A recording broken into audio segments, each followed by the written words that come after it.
கேரள மாநிலம் ஆலப்புழாவில் ஸ்கூட்டரில் சென்று கொண்டிருந்த பெண் மீது கணவன் பெட்ரோலை ஊற்றி தீ வைத்த சம்பவம் அதிர்வலைகளை ஏற்படுத்தியிருக்கிறது.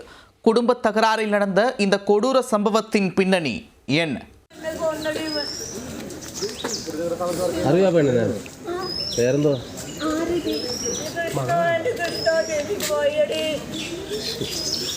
கேரள மாநிலம் ஆலப்புழா மாவட்டம் சேர்த்தலை அருகே கடக்கரப்பள்ளி வெட்டைக்கல் பகுதியைச் சேர்ந்தவர் ஆரதி. இவரது கணவர் ஷியாம்ஜித். ஆரதி தனியார் வங்கியில் பணிபுரிந்து வந்தார். இந்நிலையில் சம்பவத்தன்று ஆரதி தனது இருசக்கர வாகனத்தில் பணிக்கு சென்று கொண்டிருந்தார். சேர்த்தலா தாலுகா மருத்துவமனை அருகே சென்று கொண்டிருந்த போது அங்கு வந்த கணவர் ஷியாம்ஜித் மனைவியை வழிமறித்து கடும் தகராறில் ஈடுபட்டுள்ளார். இருவரும் மாறி மாறி திட்டிக் கொண்ட நிலையில் திடீரென ஷியாம்ஜித் தான் கையோடு எடுத்து வந்திருந்த பெட்ரோல் கேனை எடுத்து மனைவி மீது ஊற்றி உள்ளார். பின்னர் சற்றும் யோசிக்காமல் கண்ணிமைக்கும் நேரத்தில் அவரை கொளுத்து விட்டார்.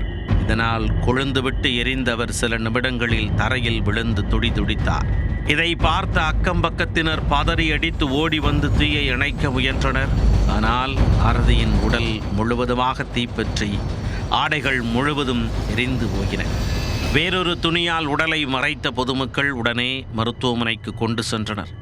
இந்த சம்பவத்தில் கணவர் ஷியாம்ஜித்திற்கும் தீக்காயம் ஏற்பட்டது.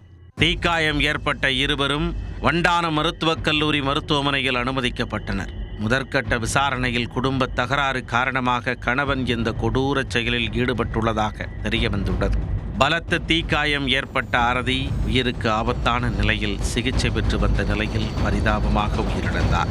கணவன் தனது மனைவியை பெட்ரோல் ஊற்றி தீ வைத்து கொலை செய்த சம்பவம் கேரளாவில் பெரும் பரபரப்பை ஏற்படுத்தியுள்ளது.